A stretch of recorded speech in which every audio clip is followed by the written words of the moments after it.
Thank you so much, Mr. Makera, for that very informative presentation. For our next presentation, we are lucky to have two great leaders in the field of IT. We have Owen Allen, Senior Product Manager of BlueVoyant, and Abbas Kudrati, APAC Chief Cybersecurity Advisor of Microsoft APAC. Mr. Owen Allen is a technology evangelist and product leader at BlueVoyant, a cybersecurity managed services provider based in New York City. Owen worked 10 years at Microsoft and has been advising companies on how to improve their IT services for over 25 years. Meanwhile, Mr. Abbas Kudrati leads Microsoft initiatives and operations to provide thought leadership and strategic direction on the development of Microsoft security products and services across Australia, India, and ASEAN region.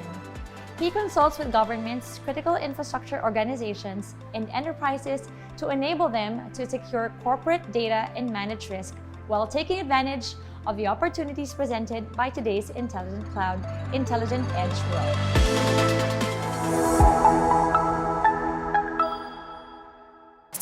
Your business is as vulnerable as the weakest link in your supply chain. Protect your business and your customers. BlueVoyant cyber experts turn tradecraft into code so you can operationalize your cybersecurity at ecosystem scale.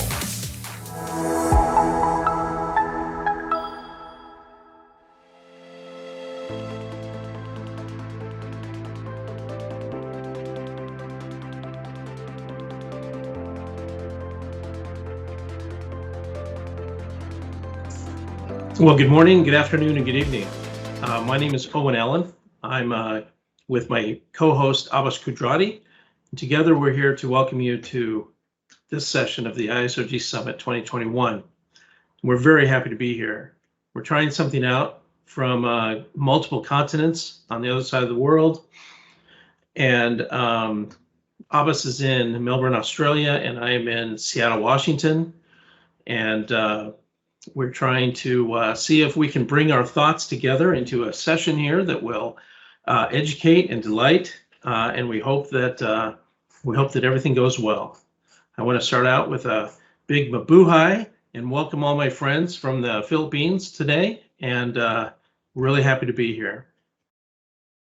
You know, we've already had the narrator give us a little bit of an introduction, so I'm not going to spend a lot of time here, but I'll tell you, it's been really good to get to know Abbas these last couple of weeks and months, and his perspectives and his insights are amazing, and I'm really glad that he's here. In fact, he recently published a book called, it's now showed up there, Threat Hunting in the Cloud, and I hope that you all take advantage of the opportunity to get that book. It's going to follow along, right along with what we're talking about today, and as a strategic initiative for your companies to mature in facing today's security threats.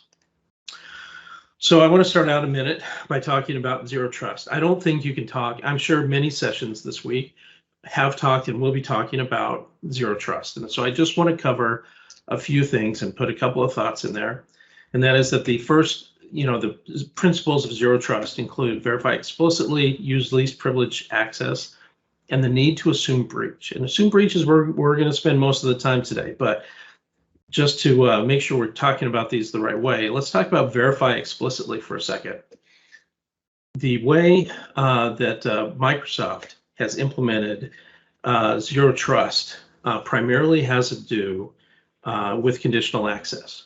And conditional access, the principles behind conditional access apply to zero trust across every platform.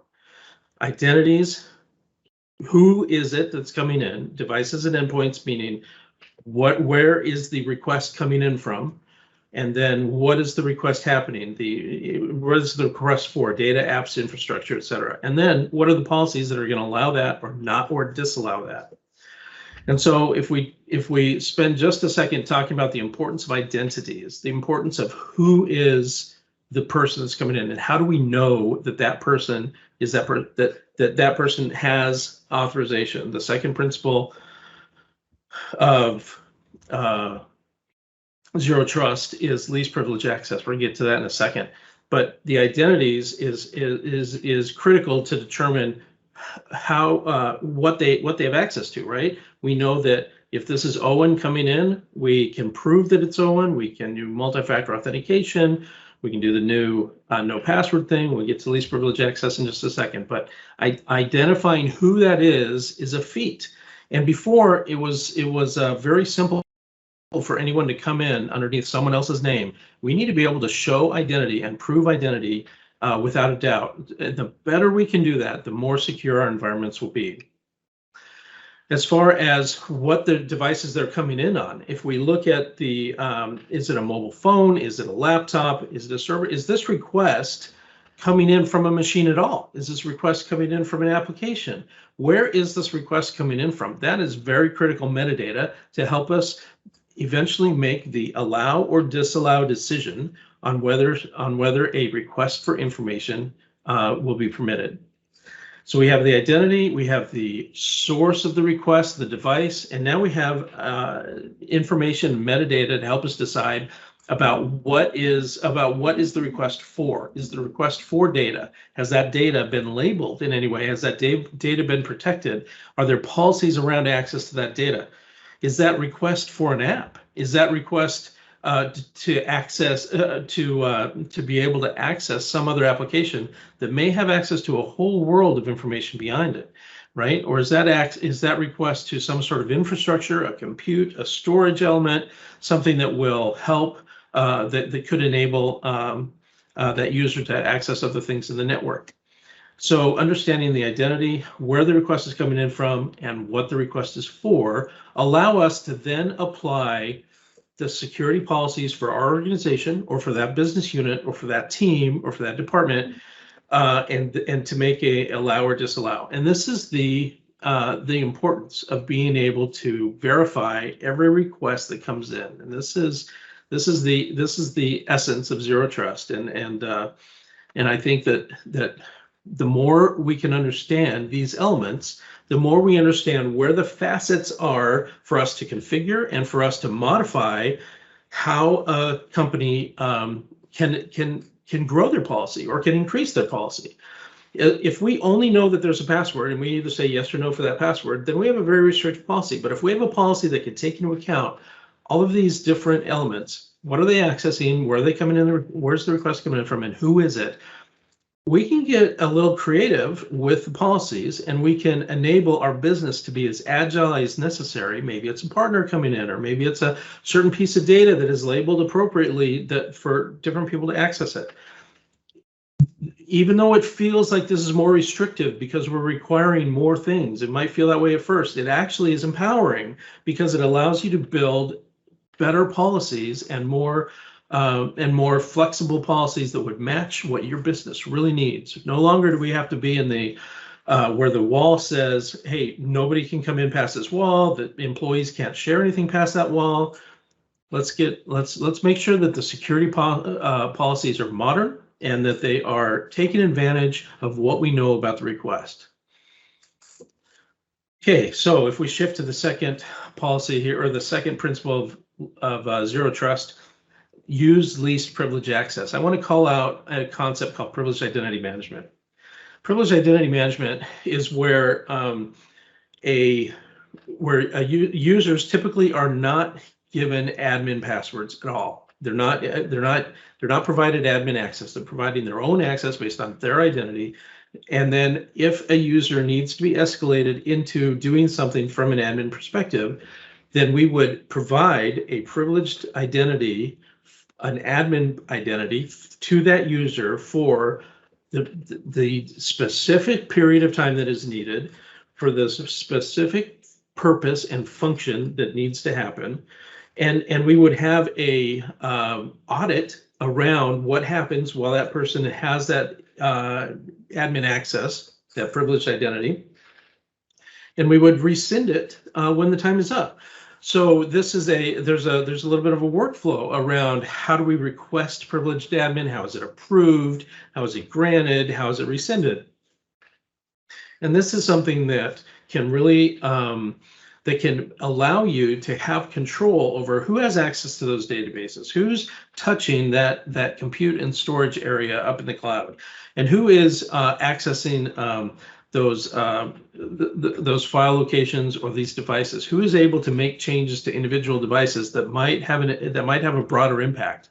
Well, let's make sure that we know that was given to Jonathan or that was given to Julie, and they had it for such a period of time, and this is what happened while they had it. And that is a way to secure who is making changes to what devices. All right, so the third principle of zero trust security is assuming breach. So here we have a suspicious shadow that looks like it is apparently about to enter the house, perhaps through the open garage door, perhaps through the open windows up above, or perhaps through the front door that's also open. None of us here obviously secured this house because all of us in attendance here would know how to close those doors and windows. So this person is about to come in, and we've long been learning about how to draw the walls and how to secure the doors. Now, but assume breach as part of zero trust architecture assumes, hey, the thief is already inside. All right, the thief is starting to put his own or her own trackers and beacons and listeners inside your network. He's already trying to move laterally to a different room or upstairs so that he can enter in one place, but then go here to do this or go here to do this and move around and discover what's there. This is having this mentality where we are actually assuming breach is what Abbas and I are going to talk about a little bit today. Abbas is now going to give us a presentation around threat modeling.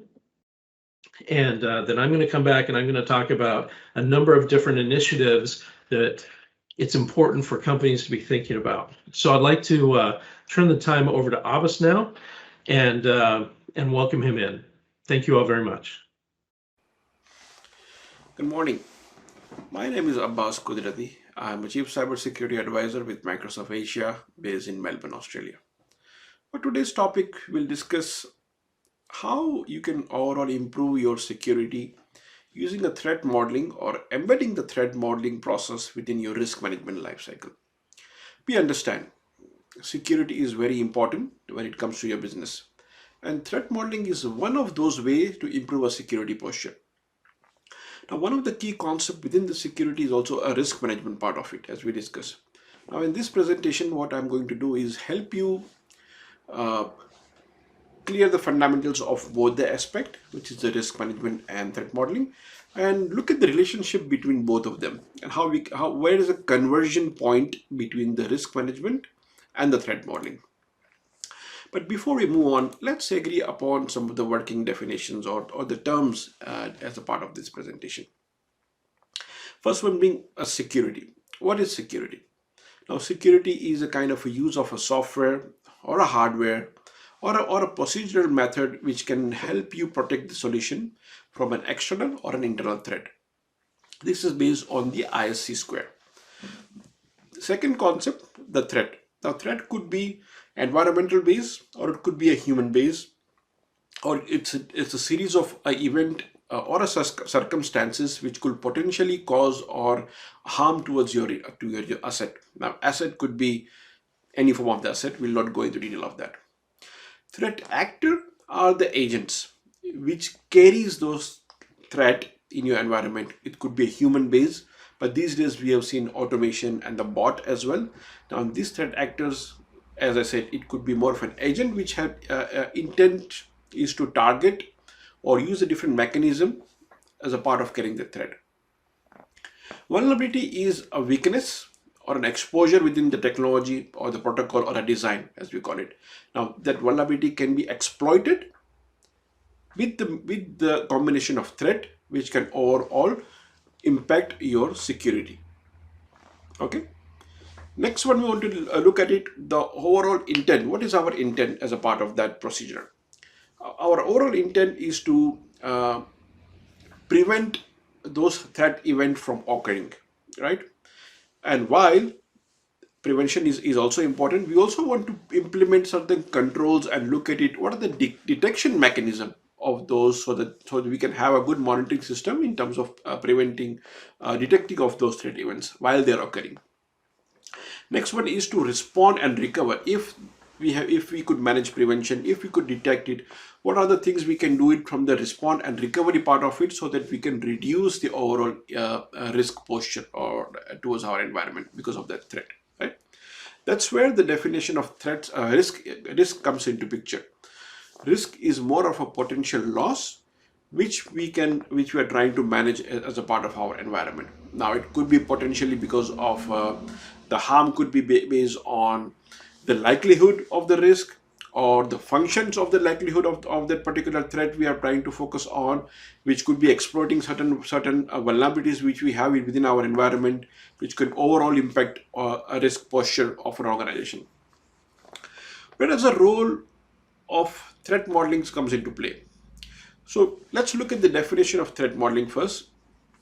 So threat modeling is more of a process where we want to understand the security threat for a particular system or a particular project, or could be a product as well, to determine what risk they have from the various scenarios of those threat, right?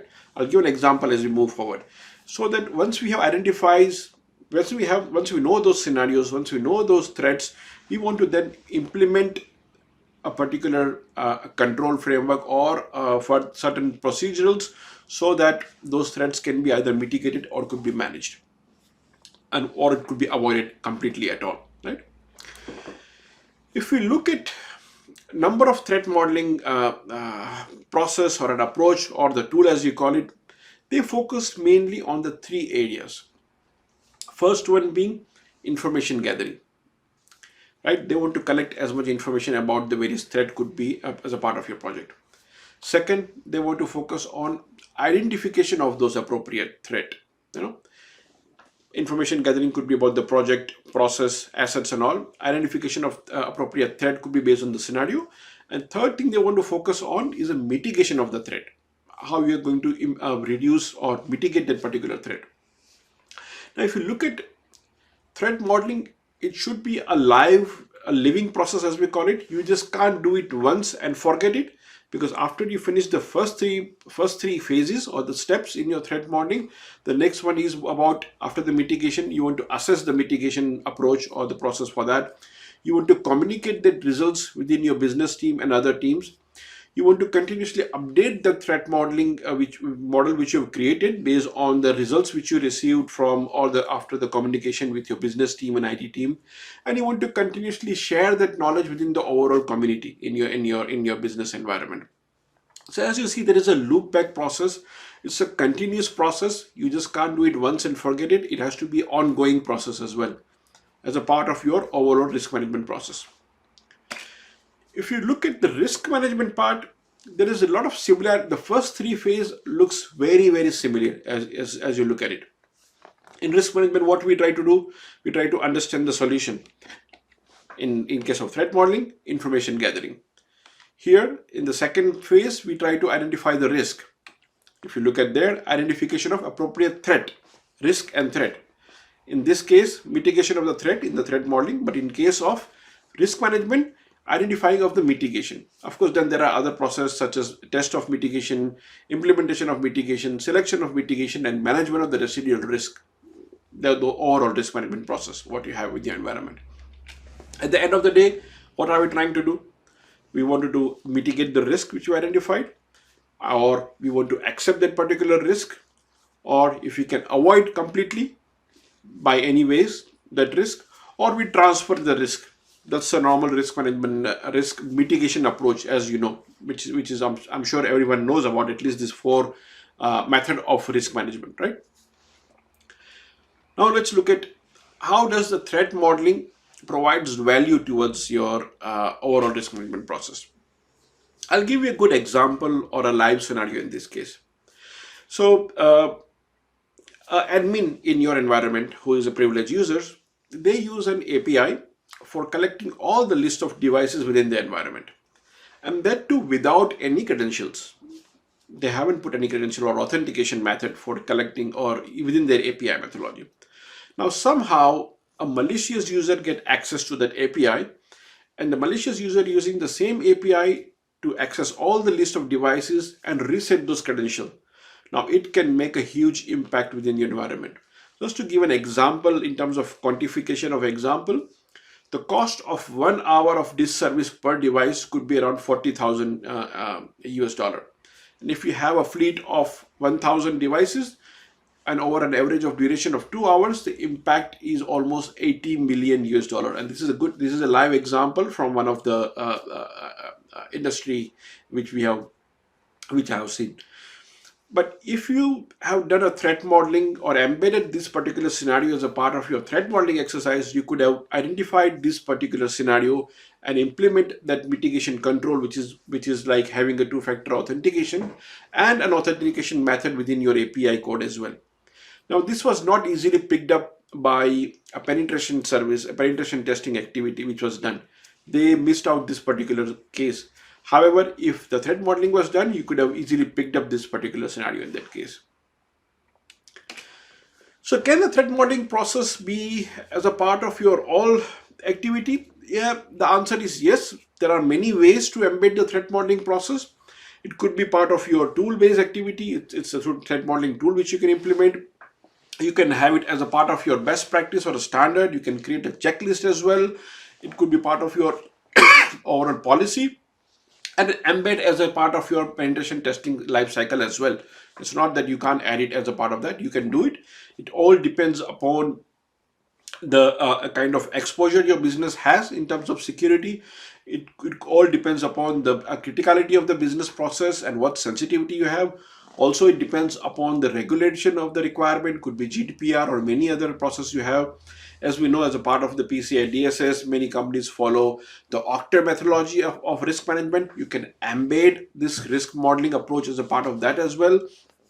And also, there is a cost element as well, how much it is important for you, because there is a bit of a cost element, and I will talk to you in the next slide in terms of what is the impact on the cost as well for embedding this threat modeling, right? But before we jump into that, I want to quickly show you how the threat modeling approach has evolved over a period of time, and especially a Microsoft threat modeling process, which is we have released number of methodology and tools for doing the threat modeling. Stride is one of the methodology. Dread is another one. The most currently what we use is a bug bar. But if you look at many years back, we used to have a simple Excel file, Excel-based approach, which was not very helpful. Very basic model of that, right? Later on in 2011, we embedded more of a modeling, a design modeling of that, and we also created some of the guidance and the definition of various threat. It was okay, but not very helpful, and it was not creating that impact in the overall process. 2014 was a kind of a game-changing things. What we've done, we created a lot of automated threat generation as a part of that our threat modeling tool as well, which was good, but still there was not possible for tweaking. You cannot customize those templates which we had created as a part of our tool. But 2016, we had added the customization as well, and it was also helpful. So you can customize those threat scenarios, embed those templates, create an XML file of it, and do many other scenarios as well. So if you look at in terms of how we moved, we still use a qualitative approach in terms of our threat modeling. There was no quantification of the threat. We could not add a dollar value of it, which was one of the challenge, and I will come back to that. Our Dread methodology, which we had initial 2011 to 14, it was really complex. I'm not going to go in detail because it will take my entire hour just to focus on how the Dread methodology works on it. And it was not very famous as well, not accepted and widely used by others. Again, focusing qualitative. The most famous approach which we currently use is a bug bar, which is much simple, question answer based. It aligns with maybe various bug in your SDLC process as well. It's our current choice. Again, a qualitative. All three approach were qualitative. That's where we had a challenge in terms of the trust factor. If you look at the three areas, trust, measure, and relevancy, the credibility was not, we were not able to focus on credibility in terms of how we have determined those risks, or what is the expert agenda behind that particular risk. We were not able to give us business scenario in terms of how risk has evolved as a part of it. Yes, we were able to manage some of the relativity in terms of project improving, a bit of statistics as well, but not up to the extent. And to focus and to come out of those challenges within the trust measure and relevancy, we had to think about the process, how we can improve the overall process, and that's what it gives us opportunity to come up with a new threat modeling process. We call it Threat Manager Studio. Now, this is the free tool. Feel free to download it from the threatmanager.com. Now, this is an extension to the bug bar process what we have today. Why? Because it gives you much more detail in terms of presentation, which is definitely pie charts and bug charts and all. But it also gives you an estimation in terms of, after you accept the risk, what are the parameters which you considered in that. We've added hundreds of threat scenarios as a part of the Threat Management Studio. The templates are highly customizable. You can normalize the risk based on acceptance. You can even cut down the complexity in your risk management and your threat modeling process as well. And as I showed you, the grammatical representation also helps you in terms of visualization. When you started the risk threat management process, where you are, and where you are today, and what could be the future looks like. So lots of new features has been added, which also helps the threat manager or the risk management team to have a better visualizations and identification of the threat as a part of the risk management process.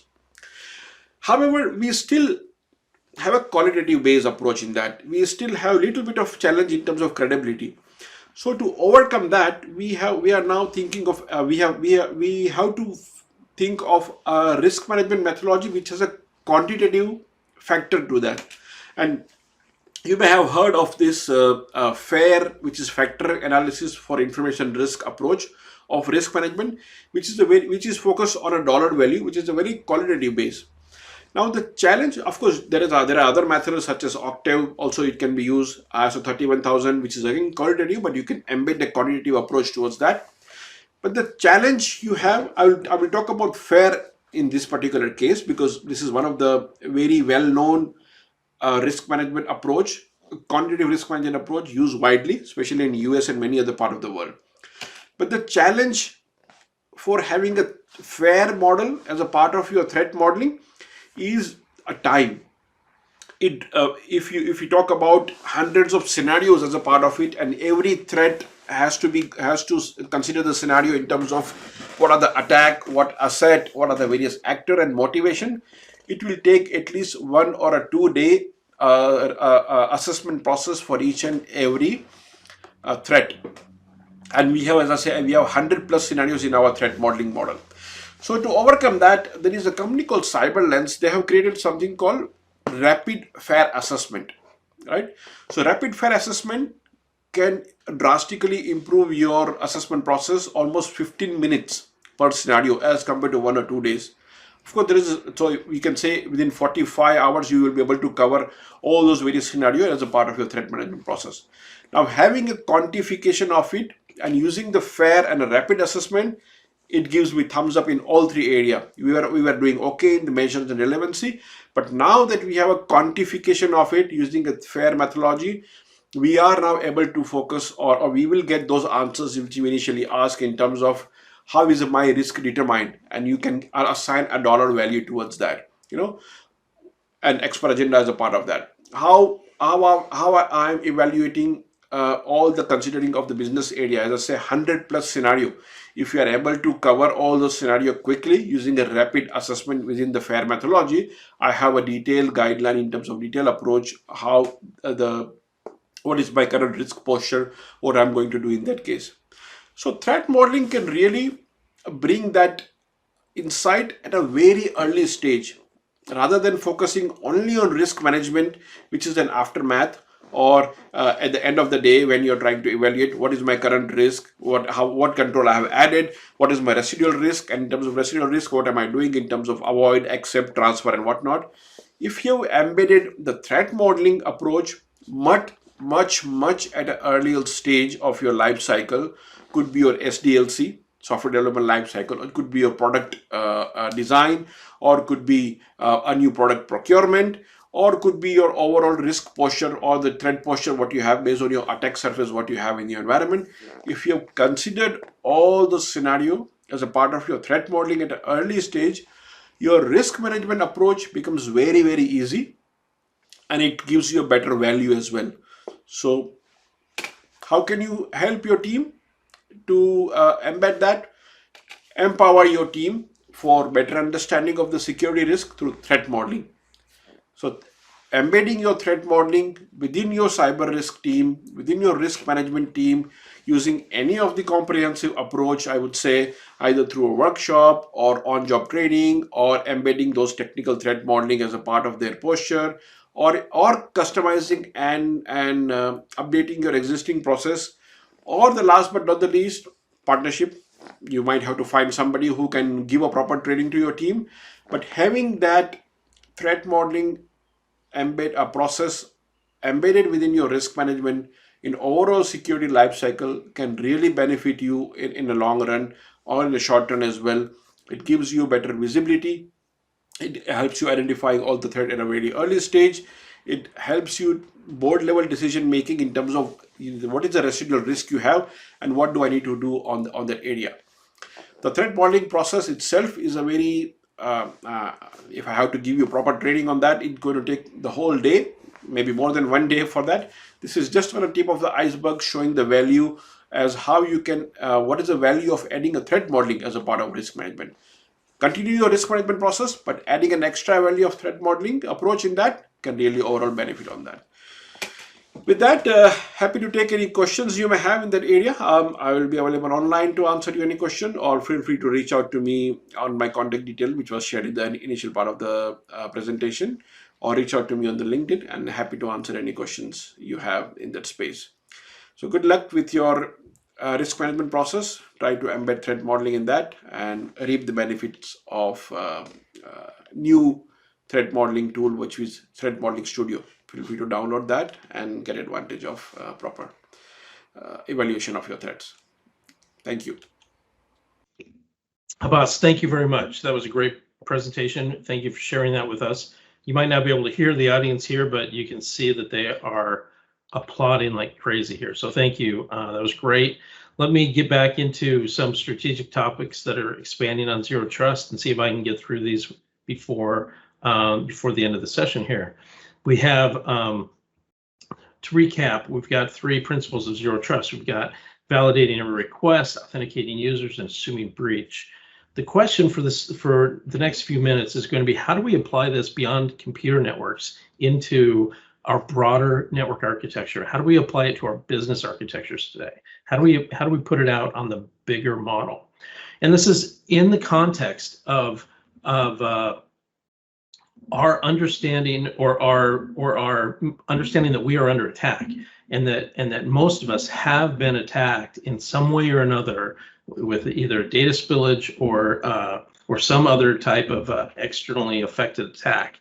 This is from a recent Gartner survey that 65% of companies have suffered from a data spillage or some sort of crippled system, maybe maybe an operating system was attacked, or maybe there was ransomware in there or something like that.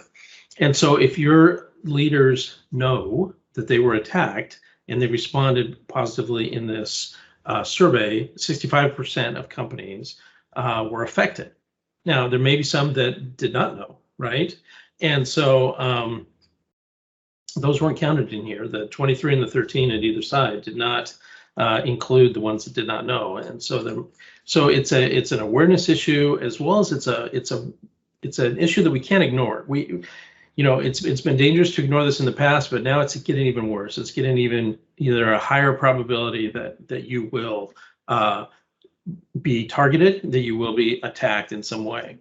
And the front line of all of these battles really comes down to our CISOs and equivalent roles, where our information systems are being taxed and need to be expanded and need to be and new changes need to be made. There's a lot of different changes where CISOs are expanding their role and expanding the areas that they're helping to oversee, or the areas that they're having influence in, because the policies that they understand from a zero trust architecture do apply to the business. Okay, so where are these areas where the different CISOs are pushing things out?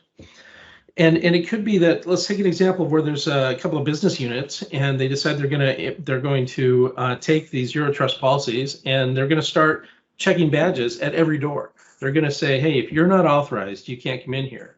Well, what's the impact of that, right? We've got the impact where it really slows down collaboration, right? There's at the edges of all these business groups, there's generally a lot of networking going on, or a lot of ad hoc collaboration that gets things done, greases the wheels, and keeps the process flowing.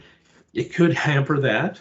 And if people are trying to say, hey, listen, I have business in that place, and just because you don't have me with authorization doesn't mean I can't go through that door. Please let me in, let me do my work, let me get out. It's all good, right?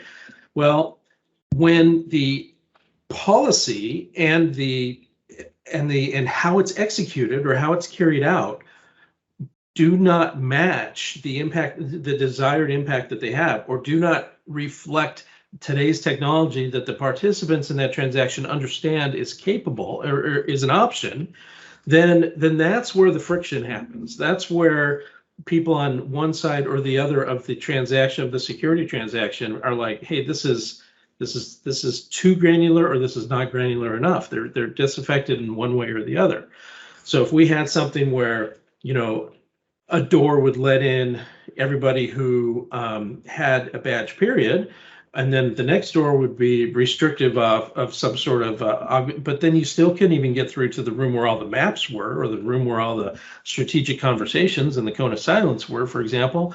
If you had different policies like that, but you need to take into account the flexibility that happens with the when you're applying these policies and these zero trust architecture ideas here. Now, there's plenty of other changes too that affect CISOs. For example, personnel and employee changes are happening very quickly. There's more endpoint devices than ever, more SaaS apps than ever. And you know what's the deal with these SaaS apps? These SaaS apps are as good of a data filtration exfiltration pipeline as a USB stick, right? As a local disk or something like that. So anybody can have there's more threats than it's almost possible to control. Employees are the roles that it used to be an employee would fill is now being filled by vendors or by contractors or by subcontractors. IT needs to be careful that they don't pay less attention to vendors and subcontractors than they do employees, because they could be more of a risk, right? It could mean less control there. So the changes that are happening on the personnel side are very significant. CISOs can't ignore these. They also can't ignore the changes to the compute environments. Now, why did we move to the cloud so many years ago? Why did the move to the cloud start? The move to the cloud started in one perspective because there were a lot of commodity actions of building machines and plugging machines in and bringing power to machines, and there were a lot of reformatting hard disks, and there were a lot of things that needed to be automated because they were too expensive for us to put an IT person on. And as we moved up to the cloud, we saw the benefits of automation around aspects of bringing storage and bringing compute online. Now, as we have other elements that are on premise and we move them to the cloud, we're also seeing the advantages of automation, right? We're figuring out how to automate more about provisioning desktops. We're seeing how to provision IoT devices and networks, and we can create networks via code now rather than via having to put in a hard router at every network point. There's a lot of automation that comes to us when we move things to the cloud. And the more that we can identify aspects in our business that we can automate, the more we can move up elements that people are using today that can and should be automated. We should automate them. We should move them up as fast as we can, because that's going to be the more efficient way to do the work. So what's next to move? What's next to move at your company? What is the next thing that needs to be automated? And if you're automating it and you're just putting scripts on it on premise, or you're putting scripts on it between desk to desk, why not figure out a way to abstract that and move it up further into the cloud and have more automation around that? All right, so what about changes facing security teams? Security teams are one of those areas that can very easily be automated. A lot of what a security team does, grab this log, look at this log, compare this element in this log with something else, compare that and aggregate that together and compare it with this. A lot of that can be automated. And if it can be automated, then maybe it should be automated. Now, here's a couple of interesting things. In the first 4 months of 2021, there were 40 attacks from nation states, from countries, or from country-sponsored organizations across the globe that were significant enough to be reported. This is more than ever, and the point that I'm trying to make with that is that the attacks are becoming very sophisticated. It's not just a group of it's just not a group of friends that have gotten together, or a group of students, or a group of professors. It is being sponsored by some pretty big organizations, and how can a small organization keep up with that? How can your security team keep up with that? How can your security team apply the principles of zero trust architecture to your business network? This 4 months of 2021, that was reported by the Center for Strategic and International Studies. And so if you need more information about that, that's where you want to go to look that up. Now, many security teams do not have the incident response capability that they need. They may lack the tools, they may lack the staff, they may not be able to react quickly, they may have so many responsibilities that are on them, or so many things to watch because they're understaffed, that maybe they won't be able to respond. And some of the things that the threat modeling that Abbas spoke about, we take those, we apply them to zero trust, we apply them to how devices are moving out. How many of those threat observations, or those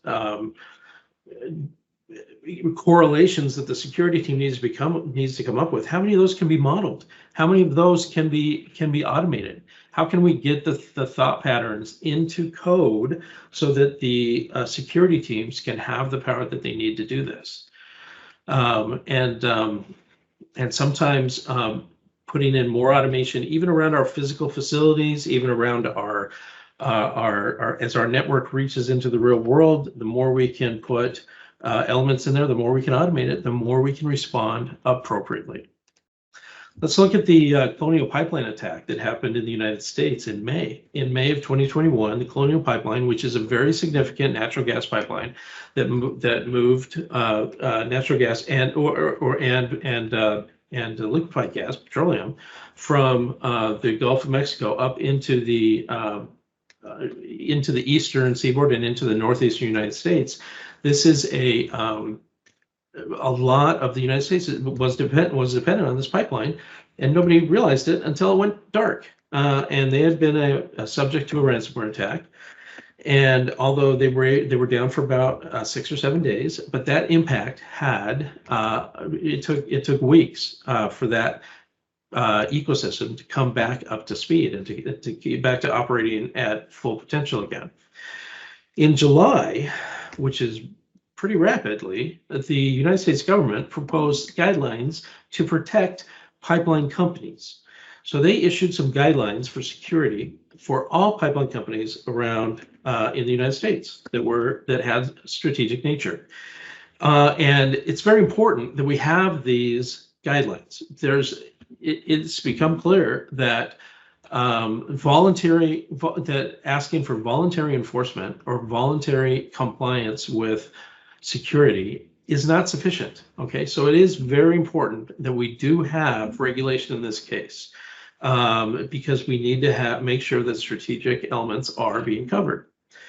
However, if the policies that come down and the way and the effect and how they're executed do something like blocking all of those doors between the business units, then and it becomes more inefficient than it is efficient, that causes a lot of friction, and it can cause a lot of concern between the business groups and between the people who need to implement this and the people who need to monitor it and make sure that people are being compliant, et cetera. And so in this case, there was some vagueness. There was some maybe some incorrect assumptions being made by the small group that pushed it through so quickly. And so it's important that I think it's important that they work together with industry and with your security people that are in your industry in order to come up with a comprehensive set of guidelines. Now, this means that you need to be ready to contribute to these kinds of things and to help review and to help participate with your governments on what the right security policies are. And that may also be a responsibility that the CISOs need to have that they didn't have before. It also leads us to saying, hey, you know what? Our organizations have a lot to learn. All right. Now, specifically about security operations centers, let me tell you that there's an interesting site called darkreading.com. And one of the recent articles talk about 5 skills that a modern security operations center team needs to have to succeed in today's scale of so many logs and so much data that's coming. And so I want to just talk about these 5 things for just a few minutes.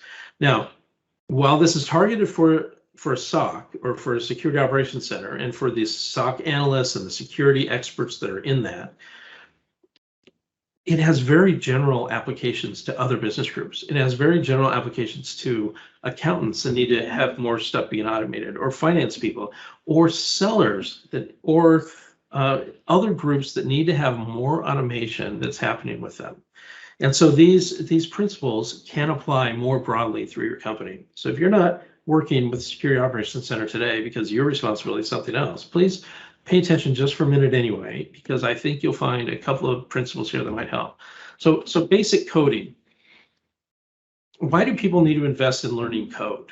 Why is code a good thing? Well, as we get to more automation, if you're going to modify those automations, or if you're going to create new automations, or if you're going to say, hey, I'm creative and I think we could automate it this way, well, if you know more code, then you'll be able to keep up with the current tools and be that person or be part of that group in your company that is driving those improvements. When it says everything is code or detection is code, I already mentioned the network appliances that we now define using code that define the networks and define the routers and where certain traffic can go, right? Well, we define in today's Security Operations Center, we define with code what specifically needs to be monitored or compared when it comes from different devices. Log information coming from a router versus log information coming from a printer, or log information coming from a sensor that's out on the network somewhere. All of that information needs to, it doesn't get all routed to the same decisions. It gets routed to different decisions. And so we need code to do that. And we can't just rely on people's minds anymore to know this. It's too complex for any small group of people to maintain all of that information. So we put it in code, then we know how to fix it. We have and I talk about the industry in general, are able to have a reference point and say, okay, here's the change that happened last week, and it had this impact, and as we move it better and better and better. Moving towards cloud technology, moving more into the cloud so we can automate more, and so that we can have more abstraction from physical devices, only so that we can have more efficiencies in there. Now, this gives us the opportunity to allocate our scarce people and our scarce compute, or our scarce decision making, towards areas where the business needs it, right? Towards looking ahead and improving things for the business. Security logging pipelines. Okay, maybe this piece is more just for the Security Operations Center, but the more pipelines of data that we can get into the Security Operations Center, the more our decisions can be illuminated by additional metadata or additional context, and the better decisions we can make, right? We can probably make a more flexible decision that says, instead of saying just if A and B, then make sure you do C, you know, we could say, well, if A is in this thing and the phase of the moon is in this area, and if the tides are in this, and if 17 people came into work late today, then, you know, don't apply this or whatever, right? So you can have a little bit more context. And I joke about some of those things, but the more context or variability you can have in the rules, the more you can make them applicable, and the more you can eliminate the friction or the resistance to these rules. Attacker TTPs, how do we improve our understanding of the techniques, tactics, and procedures that attackers use? Are attackers predictable? Are attackers, do they follow models? They certainly do. And in fact, some security experts are really good at, you remember the Morse code experts in World War II in Europe, they could hear how somebody was putting teletype onto the wires, and they could identify who the person was based on how they did it, based on slight variations in how they do it. Well, attackers tend to have slight variations and repeatable patterns in their techniques, tactics, and procedures. And so there is stuff to be learned from this. And so as we study these attacks and as we participate in communities of security experts or communities of CISOs, we can learn what the best practices are, and we can learn how to better identify attacks that are coming in so that we can respond accordingly. Threat hunting is one of these types of techniques that lets us not just look for a detection and say that detection, it means that this attack is coming, but we can look for that detection and combine with this one, and combine with this one, combine with this one, and we can realize that somebody's already in the house, somebody's already in the building. Back to those the thief that is moving laterally from earlier in the presentation here today. And so threat hunting is a skill that is very hard to earn, very hard to learn, and very hard to gain. And generally, most companies, if they don't have a full-time SOC, are not going to have somebody who is able to dedicate the time to learn enough of that so that they can automate it, so that they can handle it at the scale and at the speed that the detections are coming in today. And I'm sorry I'm going so quickly, but some of these additional policies to consider around here also include, so if you can't build or buy, what do? Then sometimes you rent while you prepare to buy, right? Sometimes you need to rent security resources while you prepare to buy them, or sometimes you won't have certain resources because your business is not a business that naturally aligns to security, and so they would always be an attachment. Well, maybe you'll rent that instead, right? When you're thinking about your friends, keeping your friends close, this is another important policy I just want to touch base with you on. Your business partners and your vendors and contractors, these are important friends. You need to treat them differently. You need to be able to make sure that you're giving least privilege access the right way, and that you are providing enhanced access or accelerated access at the appropriate times for the appropriate lengths, but you are watching them as closely as ever. Now, when you think about business partners and vendors and contractors, it leads right into thinking about your extended supply chain. If you're a manufacturer, or if you are a designer, or if you are a logistics team, then you already know how important your supply chain is. We're seeing disruption in the supply chain today because of COVID and because of other impacts that are having very, very large impacts on business. And those businesses who are able to influence their supply chain and get the production first are going to have are going to have the biggest success and the biggest impact. And it's not just about being first, but it's also about being safe. It's also about being careful. And so, how much do you know about the business people that you work with, or your business partners? And how much do you know about their business partners? And how much do you know about their business partners going out 2, 3, 4, 5 generations, right? And the more you know about these, I'll call them generations, but about these layers of business partners, the more you can try and be ready or be prepared or know where the threats might come from. if you have some business partners that you can learn are not taking care of themselves securely, and that are not protecting against phishing or against people coming into their network. If somebody gets into their network and changes a purchase order, which then flows right through the system as normal and as a protected way into your system, you may be shipping things to an incorrect place without even knowing, because you trust that business partner, but it happened outside of that business partner's gate where it got affected, right? So it's very important to look at the supply chain and say, all right, which of my partners do I need to help? Or which of my partners do I need to make sure which policy, do I need to put new policies in place to help these business partners improve their security posture so that I'm better protected, and in which case they're better protected as well, right? So keep an eye open for your supply chain. Figure out or come to what is your responsibility to help them be more secure as well. I'm sorry I didn't have more time to go into that today, but I really think that the supply chain is a under appreciated attack vector into your network, and it is one of those front lines where CISOs are paying attention now. CISOs are fighting on so many fronts. It's just crazy how those principles that good IT leadership has learned apply to other aspects of the business. I want to say before that when companies started to figure out they needed good accountants, those companies had an advantage. And when companies figured out they needed good finance people, those companies had an advantage. And when companies figure out now that they need good CISOs and they need people who understand the impacts of security and protecting against it, those companies will be at an advantage. As well as security operations centers, those that have good SOCs will be at an advantage. All right, so quick recap. Principles of zero trust inform more than simply computer networks. CISOs are fighting on multiple fronts.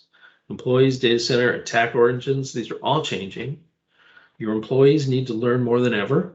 Enable them, try and lead them.